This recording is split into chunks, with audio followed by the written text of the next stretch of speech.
come, Ray. The one constant through all the years, Ray, has been baseball. Little roller up along first. Behind the bag. It gets through Buckner. Here comes Knight, and the Mets win. Now the 2-1. Line drive to the base hit. Justice has scored a tying run. Green to the plate. And he is safe. Safe at the plate. The Braves go to the World Series. Have reserved seats somewhere along one of the baselines that sat when they were children and cheered their heroes. Gibson swings and a fly ball to deep right field. This is gonna be a home run. Unbelievable! A 3-run home run for Bucky Dent. The Yankees now lead by a score of 3-2. Ladies and gentlemen, Mazeroski has hit a 1-0 pitch over the left field fence at Ford Field to win the 1960 World Series.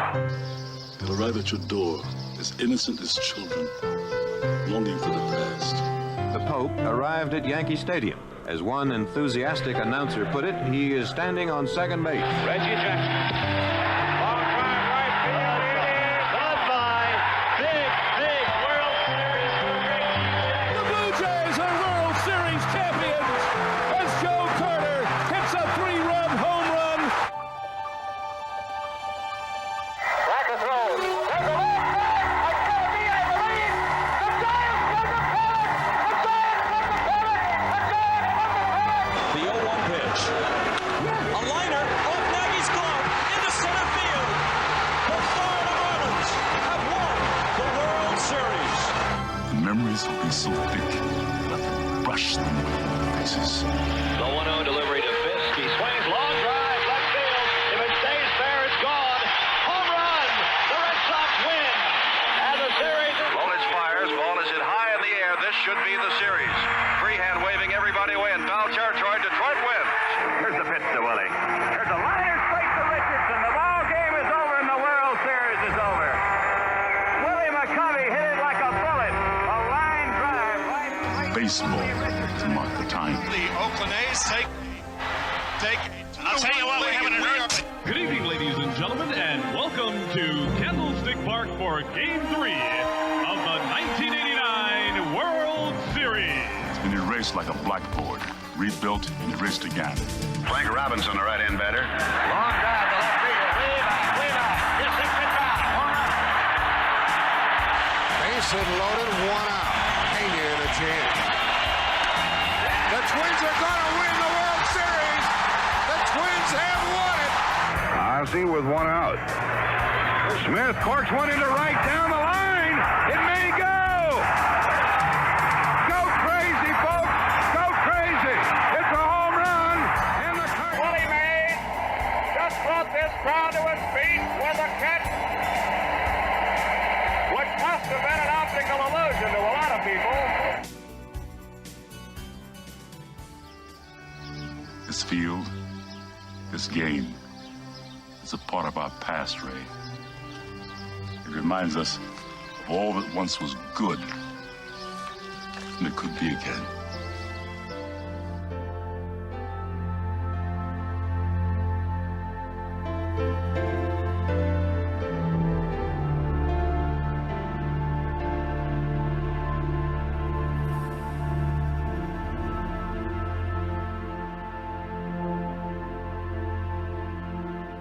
Broadcasted live.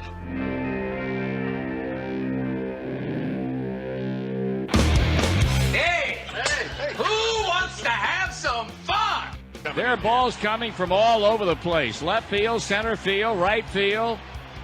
See, this is the kind of thing, quite honestly, right now, that makes you want to see the Chicago Cubs team lose. Now, are you just saying you want to have fun, or do you really want to have fun? It'll be fun. Will the next person that sees anybody throw anything onto this field, point them out, or get them out of here. You don't live in Cleveland. You live in Cincinnati. You talking to me? You talking to me? That is the farthest thing in the universe from the truth. Hello, everyone, live. It's the Dan Scott Show. And right there is your host, Dan Scott.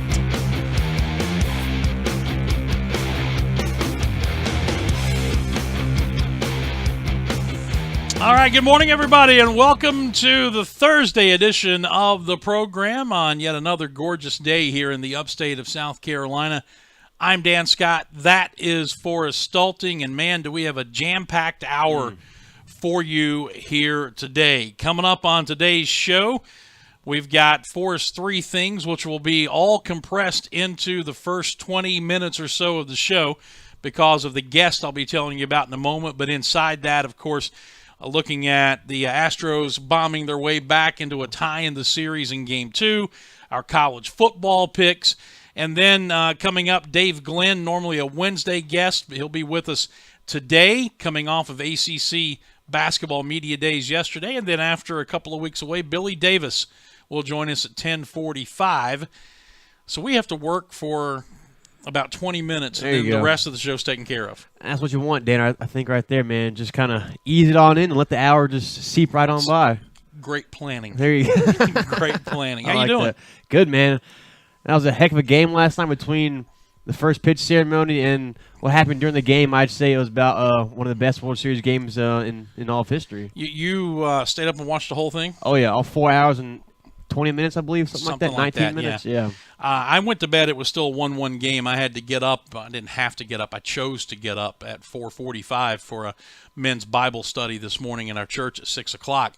So there's no way I was making it That's fair. that late. And that's of course, only about 2 hours of sleep right there. Yeah, Dan. who would have known it was going to go as far as it did anyway. Oh, my gosh. But a World Series record for number of home runs hit in a single game. 5 of those coming in the in extra innings. And that's the first time ever in any game, postseason or regular season, that's happened. Yeah. So just unfathomable stuff happened last night, Dan. And the day started, I don't know how much of it you watched, but the day started with maybe the best, if not the best, one of the top 5 best pregame ceremonial first pitch ceremonial ceremony. That's from the Department of Redundancy Department.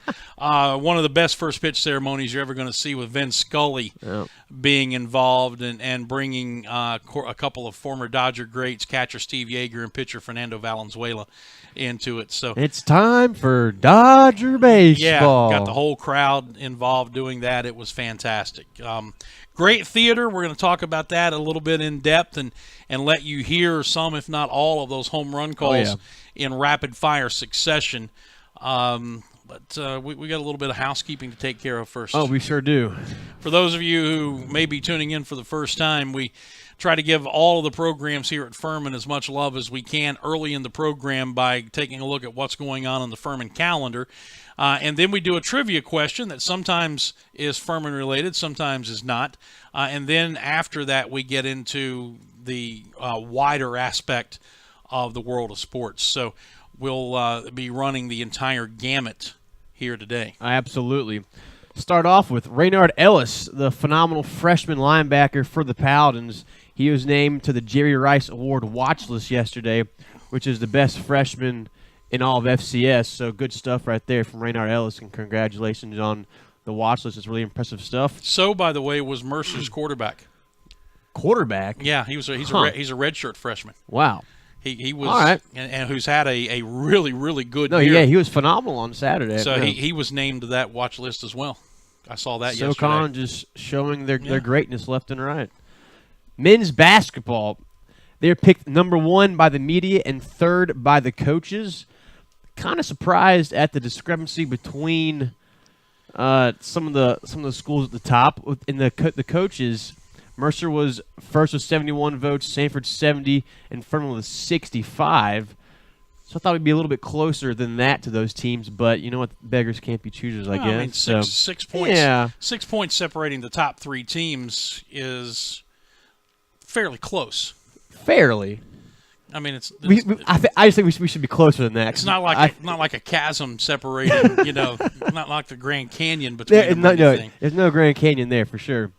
But in the media poll, Furman got 8 first-place votes with 197 total points. Sanford second with 184, and UNCG 183.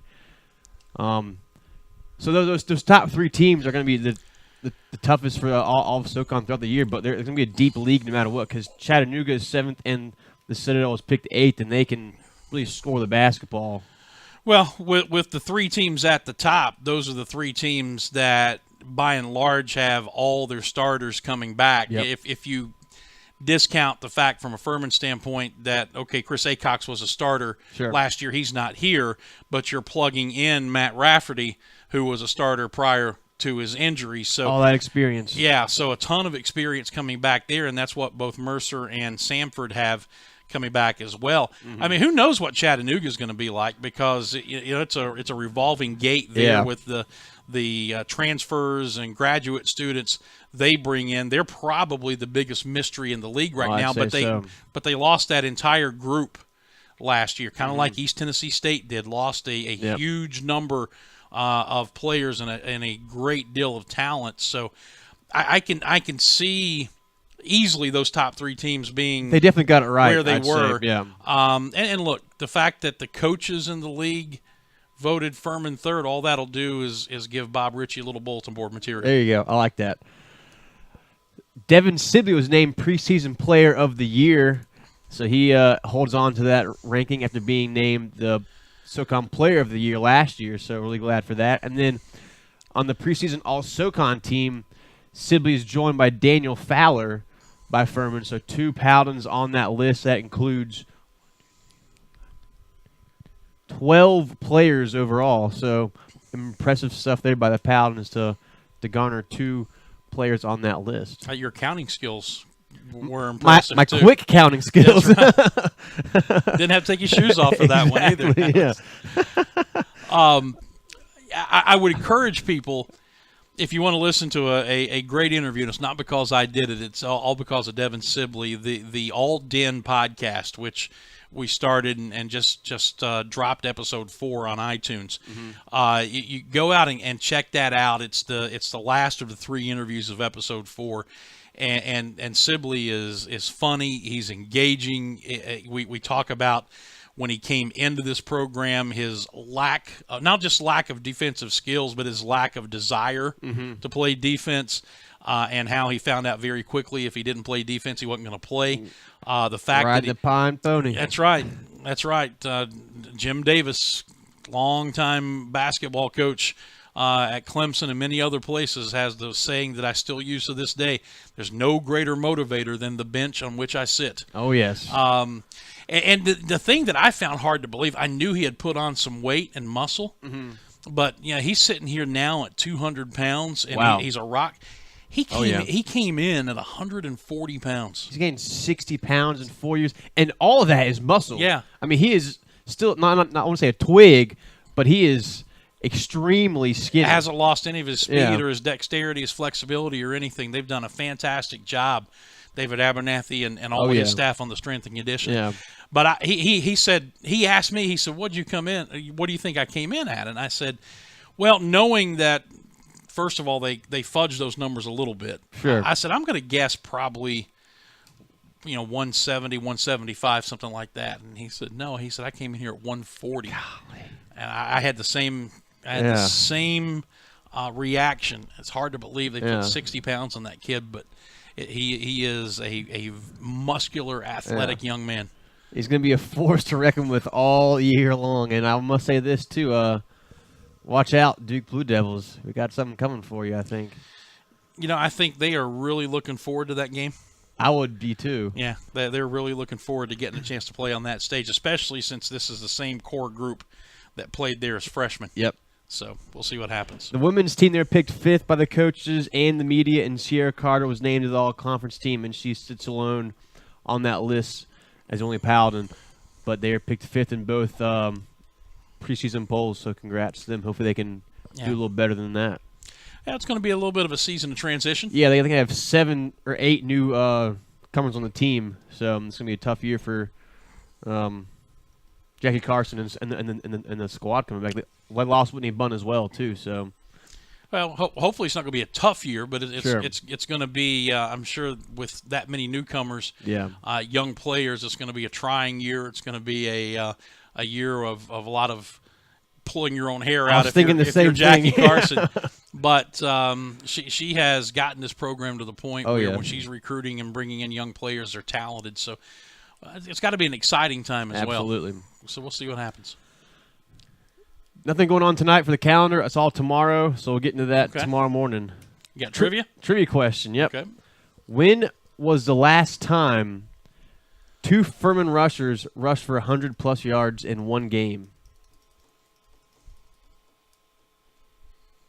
The last time 2 Powden rushers both rushed for 100-plus yards in one game. We came within 3 yards of it happening against East Tennessee State this year. That's good math there, Dan. Yeah. Because Keelan Dirks ran for exactly 100, and Darius Moorhead ran for 97, I believe, in that game. So, but it wasn't this year. We'll find out. It was not this year. We'll get the answer coming up at the end of the show. And if you have a guess, you can leave it in any of the comment sections that we have on the many platforms that you may be tuned into. All right, we need to take a break. When we come back, we will hurriedly get through the 3 things. Dave Glenn at about 10:25 and Billy Davis at about 10:45. Give us a plus-minus on either side of those, there you go, depending on how things go.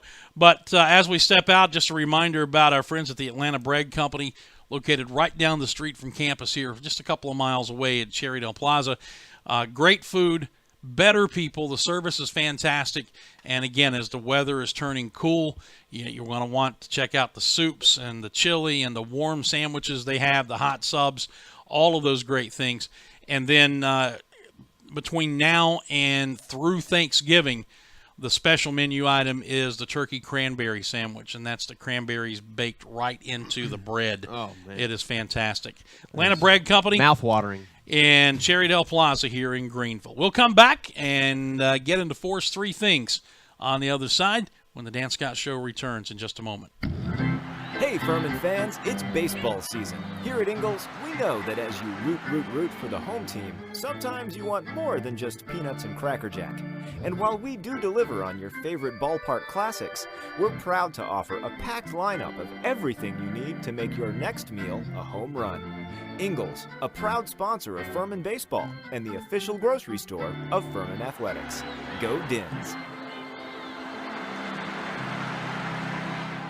The Atlanta Bread Company at Cherrydale Point offers a dining experience that will have you coming back for more time and time again. Everything is freshly made on site, including the different varieties of bread and all the baked goodies. And the menu, Atlanta Bread Company offers a wide variety from hot soups and chili to hot and cold sandwiches and paninis. Even breakfast selections topped off with your choice of piping hot coffees. Come see for yourself. You'll love it. The Atlanta Bread Company at Cherrydale Point, proud sponsors of the Furman Paladins and the Dan Scott Show. Looking for a good lunch spot in the Travelers Rest area? The Cafe at Williams Hardware is your place. Williams Hardware has food for the whole family, from the famous Reuben to the barbecue chicken quesadilla and their daily lunch specials, which includes the award-winning BLT on pimento cheese with pepper jelly, served Tuesday to Thursday. Williams Hardware also serves breakfast on Saturdays from 8 to 11, perfect before Furman home game. And don't forget the gift shop, which offers items for anyone on your list. Go see your friends at the Cafe at Williams Hardware, 13 South Main Street in downtown TR. Full menu and operating hours at the Cafe at WilliamsHardware.com. Say you've got a busted phone or tablet screen. Time to get a new device? Nope. Time to give it CPR. CPR Cell Phone Repair at Cherrydale can repair almost any phone or tablet screen on the market and usually can do it same day. In fact, if you have an iPhone, the fix usually takes less than an hour. CPO Cell Phone Repair also can fix computers and gaming systems, both screens and hard drives. And they sell refurbished devices and new accessories. Stop by and see the new owner, Janet Culver, today and check them out on Facebook. That's CPR Cell Phone Repair at Cherrydale, 864-282-9097. Give it CPR today.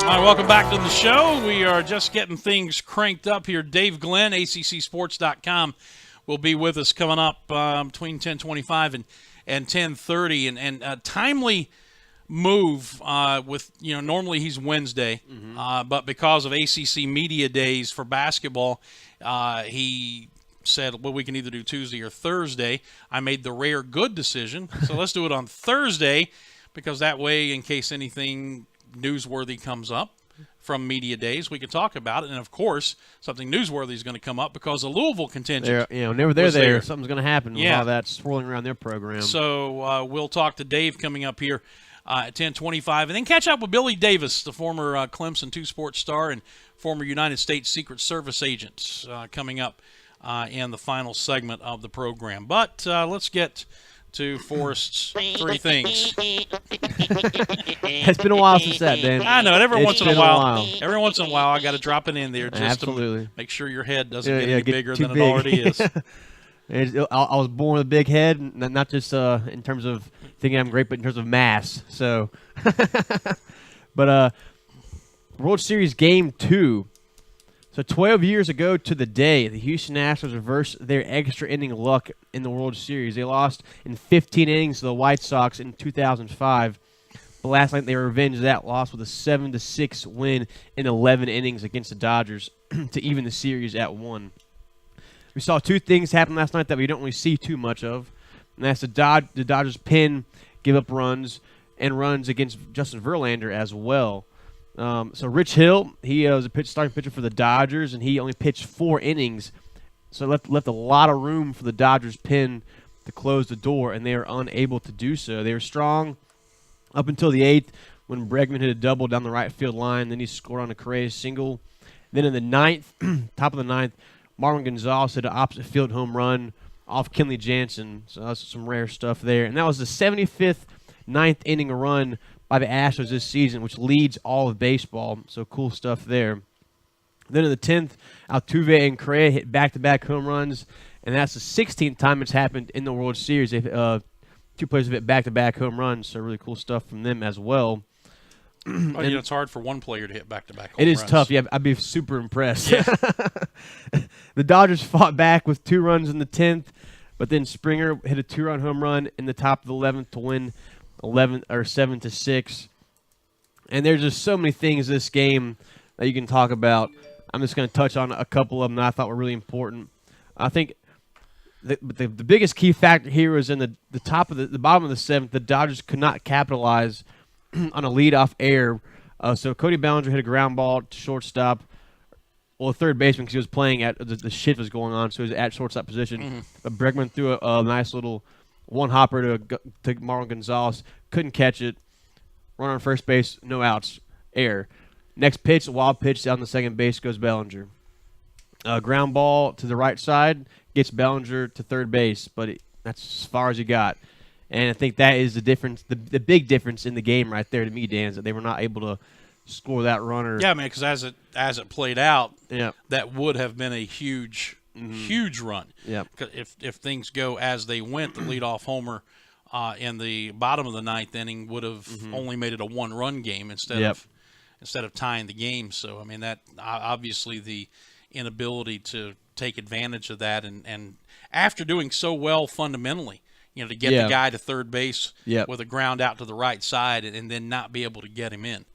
Yeah, Jock Peterson just took 2 really elongated swings. It was just trying to do a little too much, I think, because the infield was playing in. So all I got to do is put the ball in the air, not try to drive the ball out of the ballpark, but just put a barrel to it. And he did not fundamentally get the job done. Some other things, the game looked very similar to Game 1. It was tied 1-1 after 5 innings, and another 2-home run in the 6th inning by the Dodgers. This time off the bat of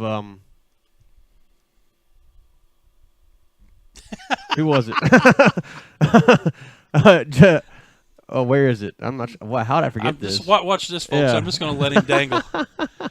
Just going to let him dangle on it the hook. Was, see, because he can't read his own writing. No, I just forgot. It's right there. It's right there. I can read it. Okay. By Corey Seager. It was a 1-2 fastball, and he knew it was gone on the very instant it hit his back. He just let out a big immediately, and so that was really cool to watch. Then I thought Bellinger ended it in the bottom of the 9th. He had a long fly ball to right field, and it was very high too, but he caught it at the warning track, so just was not able to get it. And then the Astros had 9 of 11 leadoff hitters on in that game, and both closers gave up home runs in their second innings of work. Yeah. So if that says anything about their durability and how much they're used. Well, it was interesting. You go back to when they pulled Rich Hill, who was visibly angry when he got pulled. I would be too. When he got pulled from that game, and they talked about that the Dodgers, more than any other team in the league, have been relying on analytics, and with 5 consecutive right-handed hitters coming up in the 5th inning, they decided to pull Hill to keep him from facing the Houston lineup for a 3rd time going through. But the flip side of that is Hill's a guy who usually gets stronger as the game goes on, similar to Verlander, which defies the analytics. And look, one thing analytics cannot do is predict human tendency, and they can't see what's going on in the game. Exactly, that is the biggest thing to me. They put a blindfold on the managers essentially, and that they don't see what's going on in the game and how uncomfortable those Astros hitters looked against Rich Hill. Yeah, I mean, if you play that game, if you're Dave Roberts, and look, they won 104 games this year, and this is the way they went about it. So they were obviously very successful. Long haul, short series, everything you do is going to be micro examined without question.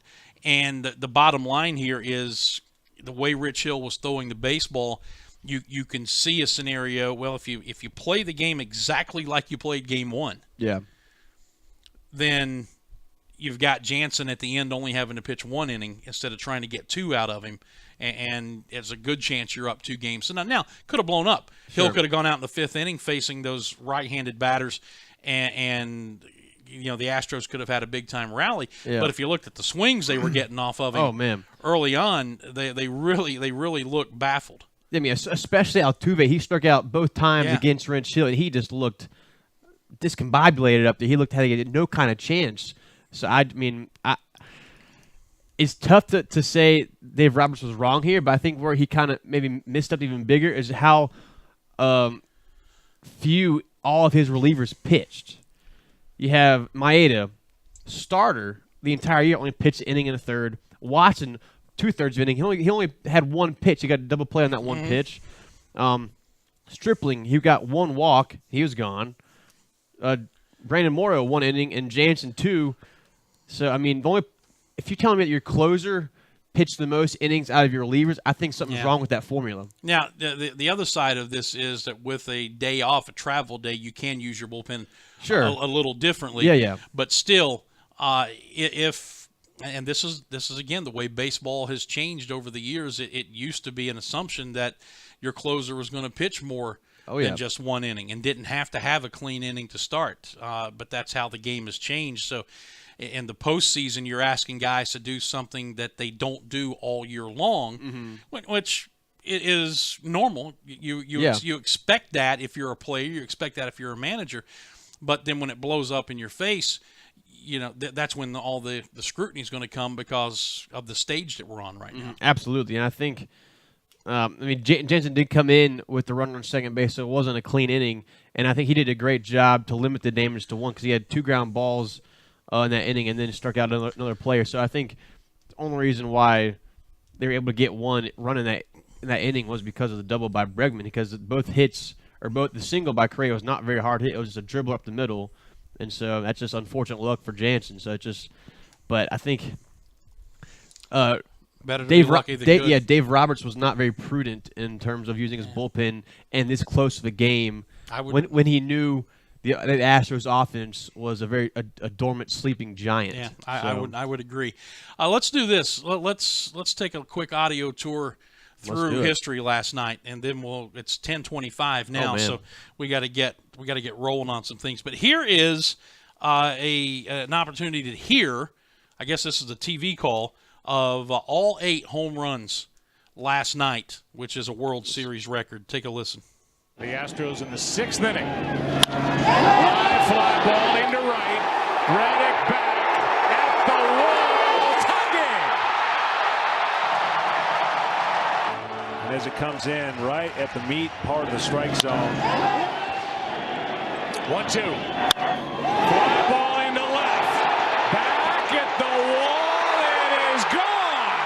Seager. Dodgers lead 3-1. For the second straight night in the bottom of the 6th inning. Gonzalez hits one in the air into left center field. Back at the wall. It is gone. Tie game in the 9th. Marwin Gonzalez. And it's 3-3 as Gonzalez has his first home run of this postseason. 10th inning. Altuve into left center field. Back at the wall. It is gone. Jose Altuve has put Houston on top. His 6th home run of this postseason. The batting champion sends one out of here into left center. Here's one into left center field off the bat of Correa. Altuve and Correa go back to back. And it's 5-3 here in the 10th inning with Houston on top. Puig hits one a ton to left. It's a one-run game. His second of the postseason. And it's 5-4 to Springer. It is gone. Springer goes deep. And the Astros are back on top. It is gone. 7-6. Culberson celebrates. Mucho fireworks from the 10th inning on. But an 8 home run night, most ever in a World Series, and 5 home runs and extra innings, most ever in any game, regular season or postseason. Yeah, I just want to put a bow on this one real quick. The first home run by Jack Peterson off Verlander, that was his first 2-0 count of the night, and it ended in a 2-1 fastball up to leave the park. So one of the few times Justin Verlander is going to fall behind in a count, and it hurt him. All right, good stuff there. We've got college football. I'll tell you what, let's do this. We're going to get Dave Glenn in. We're going to get Billy Davis in. And then after Billy, let's do our college football picks. Sounds great to me. Or maybe let's do something a little different. Let's since we've got Billy on, at the end of that interview, let's incorporate Billy in and see what he has to think about these. I got no ACC games, though. It doesn't matter. All right, He's a college football fanatic. All right, fair enough. Let's do it. All right, let's take a break. We'll come back. Dave Glenn will join us from ACCSports.com on the other side. This is the Dan Scott Show. Do not, he said, go away. Stuck in a state of falling behind? Struggling to keep up with your kids, finances, insurance? Then let State Farm agent Steve Borkland in Travelers Rest help you simplify and get to a better state. Because with Steve handling your auto, home, and life insurance, you'll have more time for everything else. More money, too, because adding State Farm policies could mean earning discounts worth up to 40%. That's money Steve can help you put towards a college savings plan. Call State Farm agent Steve Borkland today and get to a better state with State Farm. Looking for a good lunch spot in the Travelers Rest area? The Cafe at Williams Hardware is your place. Williams Hardware has food for the whole family, from the famous Reuben to the barbecue chicken quesadilla and their daily lunch specials, which includes the award-winning BLT on pimento cheese with pepper jelly, served Tuesday to Thursday. Williams Hardware also serves breakfast on Saturdays from 8 to 11, perfect before Furman home game. And don't forget their gift shop, which offers items for anyone on your list. Go see your friends at the Cafe at Williams Hardware, 13 South Main Street in downtown TR. Full menu and operating hours at the Cafe at WilliamsHardware.com. Say you've got a busted phone or tablet screen. Time to get a new device? Nope. Time to give it CPR. CPR cell phone repair at Cherrydale can repair almost any phone or tablet screen on the market and usually can do it same day. In fact, if you have an iPhone, the fix usually takes less than an hour. CPR cell phone repair also can fix computers and gaming systems, both screens and hard drives. And they sell refurbished devices and new accessories. Stop by and see the new owner, Janet Culver, today and check them out on Facebook. That's CPR cell phone repair at Cherrydale, 864-282-9097. Give it CPR today.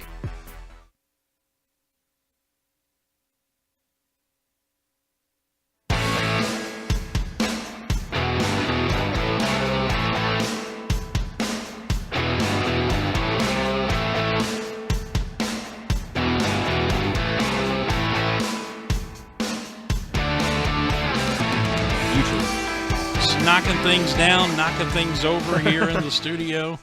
Force is all upset. I'm freaking out, man. got a little breaking news as we get set for our next. This is our next Debbie Downer, man. Guest here, but Mr. Front-running Yankees fan here. Yep, that's me. Is devastated because just coming across the wires as we speak. Yep. is news that Joe Girardi will not return. Broke 9 minutes as ago. Yankees And manager. it says here that both he and the team agreed to part ways. Yeah, I saw some speculation about that last week. Yeah. That maybe he was ready to move on. It looked like he was during that division series, but after they won that series and during the ALCS, I thought for sure he was going to come back because of the emotion he showed after both all those games. I'm just shocked, Dan.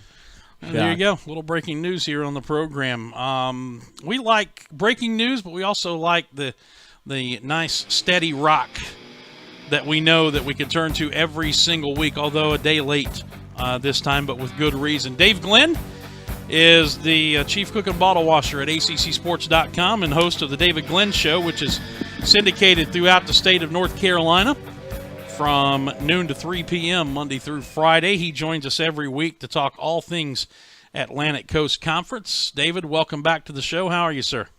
I'm doing great, Dan. Good to be with you and Forrest again. Did you stay up late and watch baseball last night? I did, and that was at the end of a long day in Charlotte where we started the Operation Basketball conversations with the players at about 8:30 a.m. Oh, wow. After about a 3-hour drive. We were done with coaches by about 6 p.m.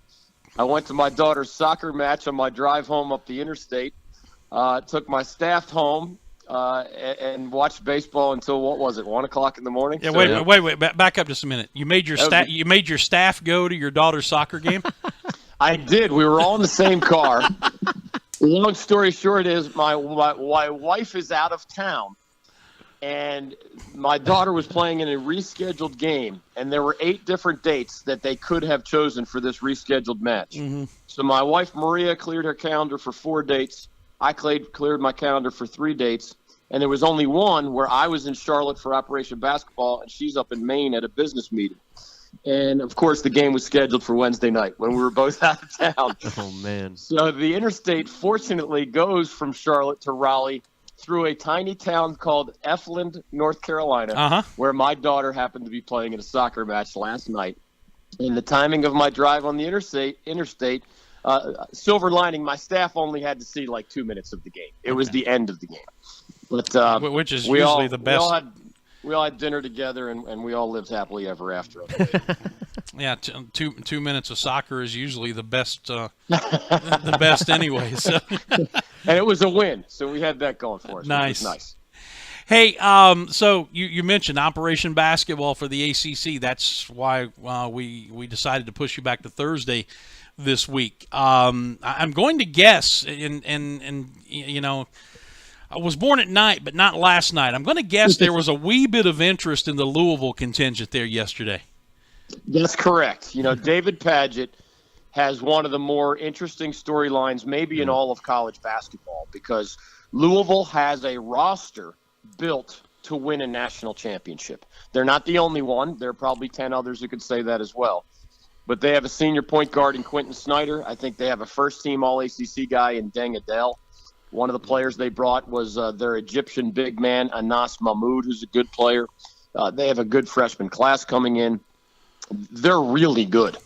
And they're, up there with Duke and Carolina and this year Notre Dame and Miami and Virginia and others as the contender. But you not only lost your Hall of Fame coach, Rick Pitino, you lost him at a really weird time on the calendar in a really weird way. This is not a surprise retirement in the month of April where you have 6 months to figure things out. This is an FBI investigation and a dismissal and a dismissed athletic director and a never been a head coach or even dreamed of it happening so quickly guy in David Padgett, a Louisville guy. But, he was expected to hold a clipboard all season. And now he's in charge of one of the most talented experienced teams in all of college basketball. That's going to be fascinating to watch because it could go in either direction. And we could learn that coaching is undervalued and the Cardinals swirl down the drain. Or we can learn that it's still mostly about talent and depth and experience. And the Cardinals might compete for championships despite an emergency plug-in last-minute first-time head coach. So, there was scandal talk. There was basketball talk. And I guess Louisville for those reasons, Duke because they're a preseason number one to a lot of people for other reasons. Miami's caught in the FBI investigation, so that was there. Carolina just got through the whole AFAM scandal verdict, so that was part of it. It was a crazy day because there was no shortage of topics for sure. I asked you this question either last week or the week before. I can't remember because after a while they all run together. How age is. But I asked you about Louisville's assistant coaching staff and what they were going to do to get Padgett some assistant coaches, and the all-seeing, all-knowing Dave Glenn gave us I have no idea. So here we are at least a week later, maybe 2 weeks later now at ACC Media Days. Dave, what have they done, and who have they been able to get to address the assistant coaching vacuum? Well, I did not speak with David Padgett about the details yesterday. I caught probably 2/3 of the head coaches, and he was not one of them, unfortunately. So I don't know all the details, but they did promote from within. So another Louisville guy has been hired as a full-time assistant coach, kind of promoted from a lower position on the staff. And to be honest, I don't know a lot about the guys that he has added. Just like I didn't know much about David Padgett as a coach, I only knew him more as a former Louisville player. They have added a guy named R.J. Evans to the staff. R.J. Evans is a guy who knows Louisville and knows David Padgett, but if you told me that he didn't exist a week ago, I would have believed you. I mean, that's how far down the ladder they are right now. But R.J. Evans can be on the court for practices. Support staff is only allowed to help from the sidelines. So when you're promoted to assistant coach, you're allowed out there on the court for practices. But it's still really, really weird right now at Louisville. And I think they're still making things up as they go along. Well, a quick Google. And former Duke player Greg Paulus has also been added. Yeah, as a full-time assistant coach. A quick Google search reveals that R.J. Evans is either a consultant or played college basketball at Connecticut. So I think we've narrowed the choices down a little bit. What were some of the other storylines that seemed to emerge? I mean, you have a certain expectation going in, knowing what these things are going to be usually, but what were some of the storylines that emerged yesterday?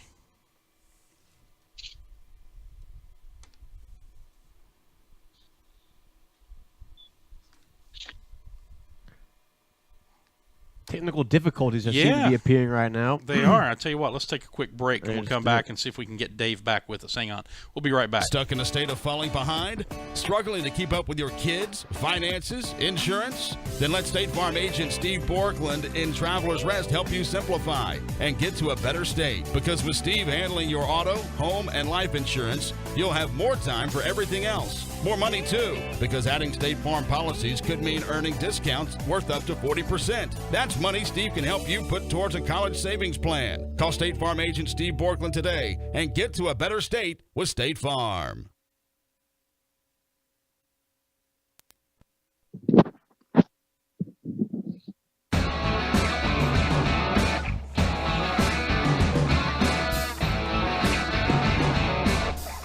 All right, operator error aside, we've got it worked out. Dave Glenn is back with us here as we continue. Dave, I was trying to ask you as things started going haywire that there's a certain degree of expectation as to what these media days normally are, but did anything story-wise develop outside of the usual, I guess would be the best way to answer it.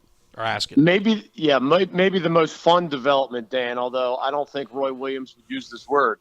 When Carolina announced a while back that their star senior point guard, Joel Berry, had suffered a broken hand, it was simply the boilerplate sort of media relations release. And it was Joel Berry is injured. He broke his hand. He'll be out an estimated 4 weeks. He's expected to have a full recovery. And given the timetable, I mean, all college basketball players would rather have a short-term injury in October than, say, in February or March for obvious reasons. We didn't know how Joel Berry broke his hand. So there's Roy Williams at Media Day asked about Joel, and he simply volunteers a detail that was clearly left out of the official release on purpose. Joel Berry had lost a video game to his teammate Theo Pinson, and is such an intense competitor on and off the court that in frustration, he punched a door or a wall, and that punch caused his hand to be broken. Needless to say, Roy Williams was less than impressed by that decision by his veteran point guard. But now we know. The official release didn't tell us. Roy Williams told us yesterday Joel Berry just got that frustrated after losing a video game to his teammate. Well, I guess the silver lining is at least it wasn't a bar fight or something like that. Virtual reality given is the real. alternatives nowadays, I think you're right. That's and the season is still a few weeks away. So if you have a month-long injury and you do recover fully, well, then you still have your All-ACC senior point guard essentially for the entire season. Yeah. And that's, as you said, it could be a lot worse in that way as well. So last year the ACC was, and for the past number of years, ACC has been pretty deep from top to bottom. But with Pitt losing Cam Johnson, the Boston Eagles not really having much. Dron Blossingame not returning for the Clemson Tigers. Yeah. I think that bottom tier won't be as deep as it normally is. And with Wake Forest losing Collins and FSU losing 3 players in the NBA draft, I think it's going to be somewhat top heavy this year in terms of the teams and not so much overall depth. What do you think about that? I think you're right, Forrest, about the ones that you just mentioned. Like Pitt could be hide your eyes bad at the bottom of the league. Boston College, Clemson, Florida State, and Wake Forest, for the reasons you mentioned, all have uphill battles, in my opinion. But that's only 5 teams, Sure. Theoretically in the bottom third of a 15-team league. The way I look at it is that there are 7 teams where I look at them right now and say that's an NCAA tournament team. It's Duke, it's Louisville, it's Notre Dame, it's UNC, it's Miami, which may have its most talented team in the history of the program. Wow. And the 2 schools in Virginia and Virginia Tech. So there's 7. And, you always say barring major injuries, those 7 are, in my opinion, extremely qualified to make March Madness. After those 7, you have a mix. And remember, in modern college basketball, if you get half of your teams into the NCAA tournament, you're accomplishing something. So anytime the ACC, obviously you can't get exactly half, but if you get 8 out of 15 in, which has happened, you are at the top of the heap, at the top of the mountain. And if you see 7 teams that, barring major injuries, will be there, and then several others who think they can get there, Georgia Tech, for example, NC State under their first-year head coach, Kevin Keatts, thinks it has a shot. Syracuse under Jim Boeheim, surprised everybody 2 years ago by going all the way to the Final Four after finishing 9th in the ACC. That's how deep this league can be. So some of the coaches are saying, I don't know which 9 it'll be, but I wouldn't be surprised if 9 out of 15 make the NCAA tournament. And if you get even 8, then you are probably the deepest league in America. This is a league famous for both success at the top, believe it or not. Of the last 17 NCAA Division I men's basketball champions, 8 have come from current ACC members. I mean, think about that. 8 of the last 17 from a single conference. There's a lot of other schools and a lot of other power leagues trying really hard, and the ACC by itself has almost half. That's an incredible statement. But beyond, Carolina winning it all this year, Duke a few years ago, others before that, the depth is there as well. And they got a lot of teams in last year, and they appear poised to get a lot of teams in. I'd say 8 is the number to circle, and that's always a good place to be for the 15-team ACC.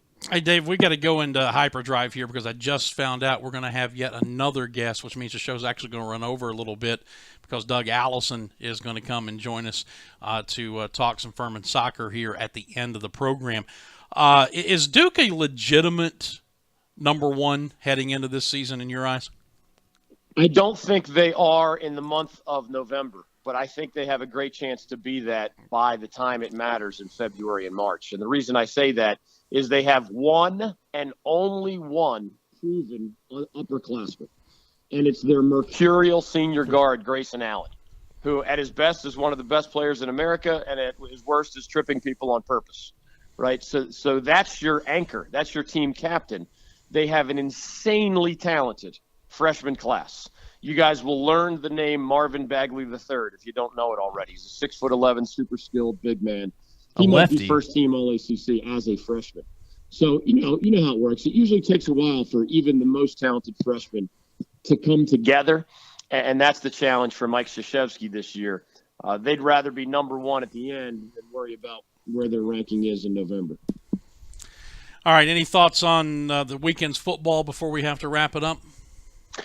Well, I think it's Georgia Tech's chance to tell the world whether or not it's simply a Miami-Virginia Tech battle in the Coastal Division, the way it's looking like it's an NC State-Clemson battle in the Atlantic Division. Georgia Tech visits Clemson on Saturday night. If somehow the Yellow Jackets were to spring the upset, well, then they have to be taken seriously as a contending team. If, as expected, the Tigers win at home, well, then we're looking forward to November 4th when Clemson visits NC State in a battle for Atlantic supremacy. And we'll still be looking forward to Miami and Virginia Tech going head-to-head later this season in the battle for coastal supremacy. So that's the one I'll be watching most closely. Secondarily would be NC State's trip to Notre Dame. They're both ranked in the national top 15. I think they're both legitimately good football teams. Obviously, it's not an ACC contest for the Wolfpack, so it doesn't impact the Atlantic Division standings. But the Wolfpack's only lost once. If you can somehow beat Notre Dame and Clemson back-to-back the next 2 weeks, guess what? NC State suddenly would be, one of the 8 teams with the best chance of ending up in the college football playoff. Yeah, they've got a tremendous opportunity line just ahead of them, without a doubt. Dave, it's been great. It's also been far more rapid than I had hoped, but such is life sometimes. Tell everybody how they can catch up with exactly what you're doing and where they can do it. Yeah, best place to go is ACCsports.com. The brand new ACC Basketball Quarterly Glossy magazine is out. Newsstands and bookstores and grocery stores everywhere. But you can always get a copy mailed to you as well. Just visit ACCsports.com for football, basketball, recruiting, all of it with an ACC flavor. That's our home base, ACCsports.com. All right, my friend. We will talk to you next week on Wednesday, as always. All right, boys. Enjoy the games. I'll see you later. Thanks, Dave. There you go, Dave Glenn, ACC Sports Journal. We'll take a quick break, come back. Billy Davis will join us, and then we're going overtime, baby. Doug Allison's going to be here in studio at about 10:55 or so. Extra innings. Yeah, extra innings for us, too. Let's hope we have as much success as the Astros did. We'll see what happens. Stay with us. Hey, Furman fans, it's baseball season. Here at Ingalls, we know that as you root for the home team, sometimes you want more than just peanuts and Cracker Jack. And while we do deliver on your favorite ballpark classics, we're proud to offer a packed lineup of everything you need to make your next meal a home run. Ingalls, a proud sponsor of Furman Baseball and the official grocery store of Furman Athletics. Go Dins! The Atlanta Bread Company at Cherrydale Point offers a dining experience that will have you coming back for more time and time again. Everything is freshly made on site, including the different varieties of bread and all the baked goodies. And the menu, Atlanta Bread Company offers a wide variety from hot soups and chili to hot and cold sandwiches and paninis. Even breakfast selections topped off with your choice of piping hot coffees.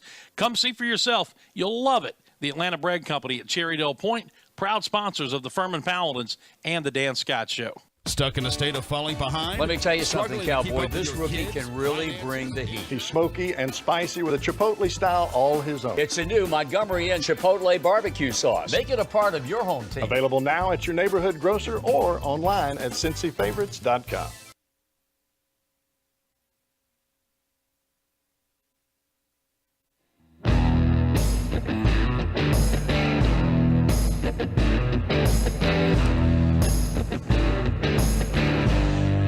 You know, it's funny, and I'm sure everybody's experienced this. You have things running along, even though it's a busy show, things are running along smoothly, and then something happens outside of the routine, and you make one little slip like I did by hitting the wrong button when Dave was on, and now you feel like you're chasing the rest of the show. Where's it going? Trying to come back. Trying to catch up. In other words, I feel like Forrest does most days. So all days. Anyway, we head back to the celebrity guest line as we continue here on the Dan Scott Show for the time being, and welcome in a guy we haven't talked to in a couple of weeks because he's been busy in Texas with Franklin Graham and the Billy Graham Evangelical Association. Billy Davis joins us to talk some college football, a little bit of life. How you doing, my friend? Doing great. Greetings, guys. Thanks for having me on. It's good to be back from the Lone Star State. Are you back home and getting a little bit of rest now? Yeah, got back on Friday night. So, yeah, we're back ready to roll. Just excited to talk with you guys some college football. What do we got? Well, just wanted to get from your experience. I know when you were at Clemson, you guys didn't lose much, but the Tigers are coming off of the loss at Syracuse, and it really kind of mirrored in a lot of ways losing that game to Pitt last week. In fact, I talked to Brad Scott this morning, who's now on a administrative role on Dabo's staff, and he says he thinks that from what he's seen this I guess almost 2 weeks now, because they had the bye week, that he believes that the same thing that happened after the Pitt game has happened now, and there's been a refocusing of this team.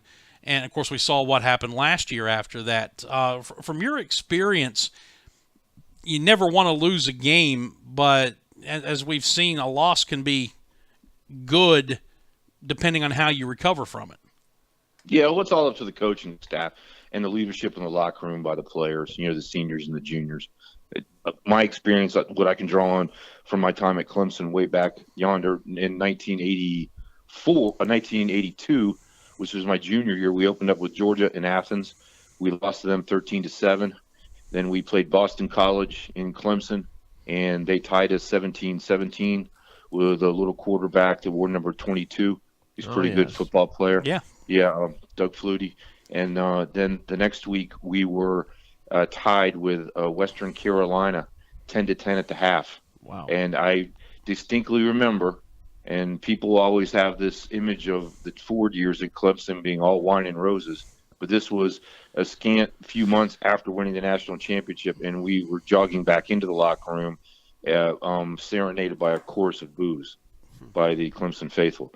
So let's not mistake the fact that we were booed back in the 80s as well. And so I think from that point forward in that locker room, after a loss, a tie, and being tied with Western at the half, Coach Ford made it very clear that how we were playing was not acceptable. And then from that point forward, we won 9 football games to finish the year 9-1-1. And unfortunately, we were put on probation at the end of that, so there was no bowl game for us. But anyway, that's my experience. Yes, that will have a tendency a loss will have a tendency to galvanize, or you completely fall into disarray and people start pointing fingers, especially at a place like Clemson now, where winning is by the fan base and a lot of the people around the program is almost assumed, and that's probably not a good thing all the time. Well, the coaches play their part in this, obviously, and that's where it starts. But more than anything else, don't the players have to take ownership of where they've been, and then the internal leadership from the ranks of the players has to be what really turns things around? No, absolutely, without a doubt, Dan. I mean, if you don't have leadership in the locker room when the coaches aren't there, then you really don't have a team. So some of it can be vocal leadership, and some of it can be leadership by example. But, and every year is different, much more so in the college ranks than it is in the NFL, where, guys are professionals and they go about their business in a pro-like manner. Where in college, you do have the variables of still some of those guys or half those guys are still teenagers that are playing. And so, and a lot of people, as a teenager, are really not comfortable stepping up into a leadership role. So, but they do have a lot of guys in that locker room, from what I've observed, that have that capability. So we shall see how it all shakes out on Saturday night. I mean, there's a lot of good football played in the ACC, and Clemson obviously could have won that game against Syracuse, but it's just one of those things where it just wasn't meant to be. So we can see it all hinges on, I believe, on Kelly Bryant. If he can play well and he's close to 100%, I think they'll do fine. But if Kelly's not at 100%, then I think it's going to be a dicey situation. Hey, Billy, that's Forrest. my opinion. Forrest. Hey, Forrest. So you're going to join us on our weekly picks this week, and we got 5 games to watch this week. Our first one is going to be number 2 Penn State against Ohio State, and it's the 8th time that both of these teams have been ranked in the top 10. They got really good offenses, but I think the difference here is going to be the Ohio State's defense. I think they win and avenge last year's big loss to the Nittany Lions. What do you think? I go with Ohio State. Where's the game played? played? Playing in Ohio State in the big house. Exactly for the same reasons that you mentioned. Yes, I think Forrest has been kind of anti-Penn State all season. I'm not sure what it is, Dan. I'm not buying them. He really has, even though they keep getting better and better. I'm going to take the Nittany Lions, and I'm no Penn State fan, sure, by any stretch of the imagination, but they're just playing so well right now, especially offensively. Oh, well, you know what? I'm going with my heart with Ohio State, and not because I like Ohio State, but we live in far northwestern Virginia, Dan. You know where we live, and not too far from a horde of Penn State fans that surround us. And, you know, it's funny. I tell people all the time is wherever you live is where you don't like the fan base. Like, I'm surrounded by Penn State and Virginia Tech folks pretty much. And so you have a tendency to pull, it's human nature. I hate to be that way. I'm supposed to be a good Christian, but you find yourself pulling against the teams that you're surrounded by most of the fans. Like when we were living in Georgia, I usually pull against UGA. So anyway, to answer your question, Ohio State. Okay. I'm the same way with Clemson there, Billy. Number 14, NC State versus number 9, Notre Dame. The Irish dismantled USC last week. I think the key here will be the Irish. Can they run the ball or not? They average 317 yards per game on the ground, but the NC State defense, they only allowed 91 yards per game. So I'm picking the Irish to win this game up in South Bend. I'm going Notre Dame as well. For the same reason, plus playing in South Bend, and I do believe that NC State probably I hate to say they're looking ahead, but they're probably looking ahead to next week, as kids would do, and I'm going with the Irish as well. You know, I really, really, really want to pick NC State in this game. I really do.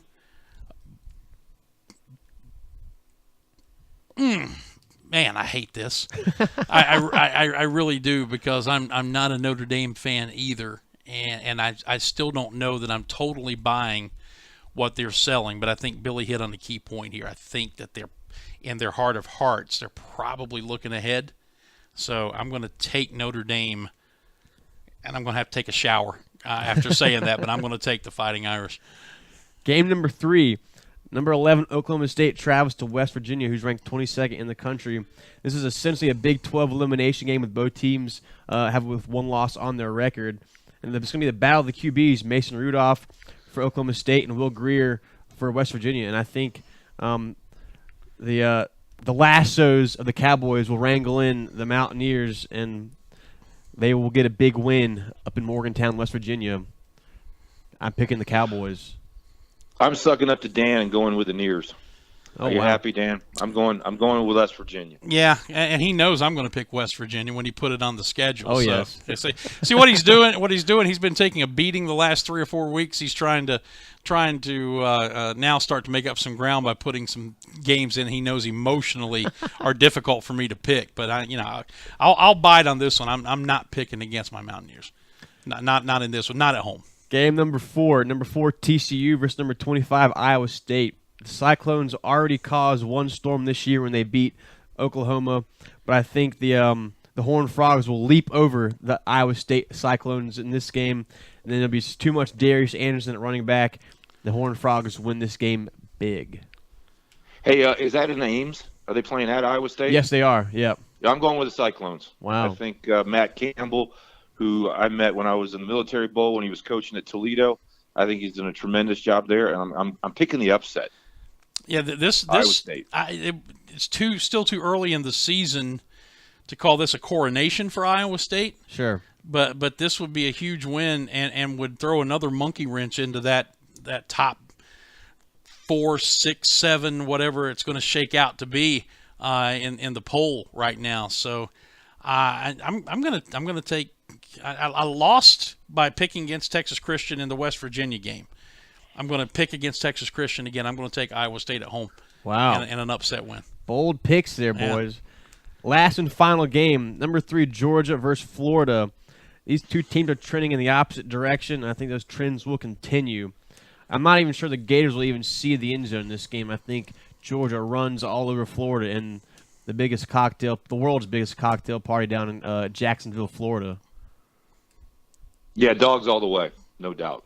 Georgia by probably 3 touchdowns at least. Yeah, this is one of the rare meetings between these teams where I think there is a clear-cut favorite. Yeah. Even when they've both been struggling in mediocrity, you couldn't pick one which was more mediocre than the other. But I think right now there's a clear-cut favorite here.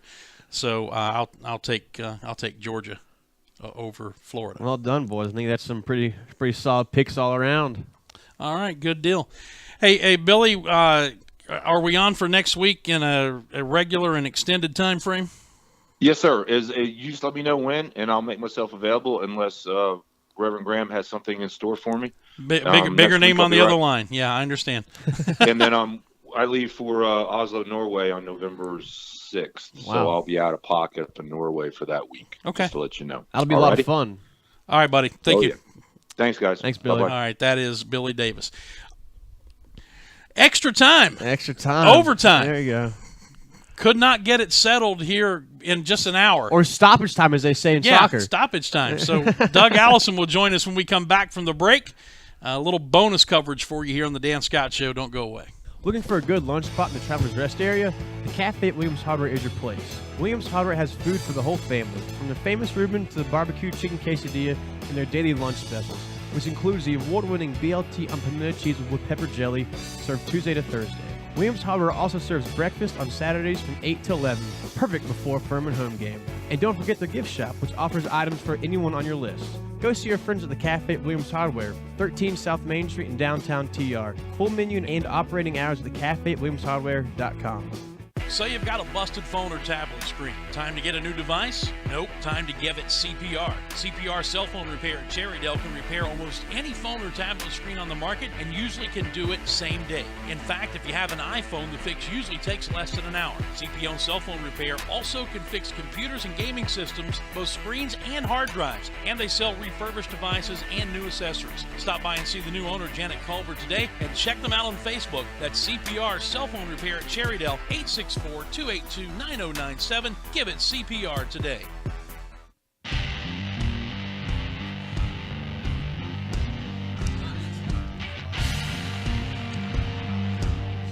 All right, it's 11:03, and we are in some bonus coverage here on this edition of the Dan Scott Show. We wouldn't hold over just for anybody, but as we were kind of joking just a moment ago, this guy's used to stoppage time anyway, the extra time at the end of a soccer match. Doug Allison, the Furman soccer coach, joins us here, and just you never know now who's going to score the goal that's going to end the interview. But when it's in, we're off. When we score, we're done. We're running away. So.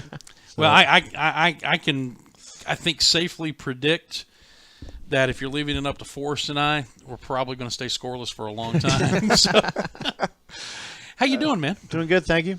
Doing good. Good to see you as always. Long regular season has come down to a final game, and then it's tournament time. It's hard to believe it's here already, isn't it? It's kind of flown by as well. But when it gets that cold this time in the morning, when we're training, it's 39 degrees outside. It was cold this morning, but it was good. Good training session, and it's one more game in regular season. Yeah, you had a big win against Wofford on Tuesday night to secure a top 4 finish. You'll be your third or fourth, and if you can either tie against UNC Greensboro or win that game, you'll get a third place game, which is kind of big. I think people face VMI in that game. Is that correct? Yeah. If you don't win it, you'd like to finish third. I think getting a game rather than having 2 weeks off before the Final Four. But we need to get a result Saturday, or if Wofford lose or tie, we automatically get third as well. And you want to be third. You would like to have the home game, which we have a home game on November 4th, but we'll play Mercer or VMI. But we obviously would like to be VMI, just a bit of an easier game. Sure. Obviously, but Mercer are very, very tough this year. Even their record kind of doesn't show it, but they're a tough team to play. So it's going to be a close Final Four, but we'd like to win that first round to be hosting our own Final Four and be in it. That'd be nice. Yeah. You don't want to host other people. I'm not that nice a host. We talked a little bit about recapturing momentum heading down the stretch last week, and if you look at your last 4 games coming off of the 1-0 loss to Wofford at home in the Quinn game, your last 4 games, 3 wins and a tie, including last time out on Tuesday, the 2-0 win at Wofford. So you're starting to play well again at the right time. Yeah, and if you look, the 2 games before that were 0-0 games as well, the 2 ties against tough teams. And so we've only, I think, given 2 goals up in the last 7 games. So I think that's it. It's 1 goal against Wofford and then 1 goal against Mercer. Yeah. Mercer, and then so 2 goals in 7 games. That's not too bad. And so this playing well this time of year is very important. And 3 out of the 4 last games we've won. So the guys are picking it back up. But we've had chances in every game to win almost every game. As far as you've been there, just about every game and seen that. And I disagree with you. I think Forrest could put the ball in the back of the net sometimes. The way he comes out kicking, but he's after the game. He's like, I got to finish that. I got to finish that chance. The problem with him is you don't know which net it would go in. There you go. Well, we do change at halftime. It's important to go the other way. Get your directions down. But he, no, I like the way the guys are playing. I moved Kevin Edelman up into midfield in the last game against Wofford and to play with Lawrence and have 2 very experienced guys in the midfield. Cameron Robinson came in and played great as a sweeper in the back, and he's been injured most of the year, so for him to start getting healthy this time of year as well, so it's allowed us to change things around a little bit too. But good player, and I haven't really had the use of him, so he came up and then Dylan Rowe went out, so one senior's out and another one came back in, so it's tough. It's a very physical game, but this is an important time of year to get results, and the boys have got results. To win at Wofford is not easy. It's such a big rivalry for the schools and the coaches and the players. But to get that and kind of avenge a little bit the 1-0 game when we had 10 men here. But to go up there, 2 great goals, Lawrence Wyke and Danny Kiros playing very well at the moment too. Yeah, big goal from him coming late in that game. But I want to go back to the ETSU game. Some scuffling happens throughout that entire game. Can you talk about that to some degree? I'm not sure what you can and cannot. I don't know what you're talking about. I have no idea. I can't remember that far back. No, I think Mike Buddy was coming on the field wearing pink at the time, so everyone was all worried about him getting pushed away or him getting yelled at or so everyone was surrounding him, protecting him. No, it's a physical game, and there were some tough tackles in the game, and I got a lot of respect for their coach, Bo, and I mean, it was more, we call it handbags in England. Just it was nothing really to worry about. So I told the guys afterwards, I said, finish your job during the game and walk away. That's it. They got scored a goal in, I believe, in the 4th minute, and then we scored one, I believe, in the 6 minutes in the second half. So how kind of was it big for them to kind of come back from that game and fight from behind and be able to come back and win the game, tie the game? We almost won it too. Josie had that chance in overtime, and the keeper made 2 really good saves. So we could have beaten them as well, and we would have had a chance to win the conference this weekend. So that's how close it is. I mean, everyone is very tight. So I mean, Greensboro are a typical rival at the last few years, and be nice to get one over on them. But the most important thing is the tournament now, the conference tournament, and that will decide NCAAs, and that's where you want to be at the end of the year. Doug Allison in studio with us to talk Furman soccer. 1 regular season game remaining. It's this Saturday here at Stone Stadium. It's Senior Day at 7 o'clock. So you'll get a chance to watch the Furman football game at Western Carolina, and then come out to Stone Stadium and help send off what's been a good group of seniors for you. Yeah, it's hard to believe that they are. I mean, and it happens every year with the seniors. You feel like you're just recruiting them, and then you see them go, and then you feel like you've just got to know them. You're getting a great understanding with them, and then all of a sudden they're leaving you. But you wish them the best, and great leadership from Kyle and from Kevin as captains, and a guy like Johnny Smith, who was the student athlete of the month. What a great guy! I mean, he was our starter last year. The freshman's come in, and Johnny trains like he's going to play in every game, and he actually pushes our freshmen to have him know that he's going to play in every game. And to get seniors like that, it's unbelievable. It's very hard to, particularly as a goalie, to know that that your spot's been taken, but to still train that guy and give him the reps as well. It's a testament to Johnny and what such a great kid he is, and what a great student athlete he is, and I'm glad he won that award. Yeah, you recruit them to get them on campus. They go there 4 years, then go on to do whatever they're going to do. And then you have a kind of a second recruitment for them to get them to, shall we say, give back to the program a little bit. That's another recruiting process on its own, isn't Mike it? reminds us of that all the time.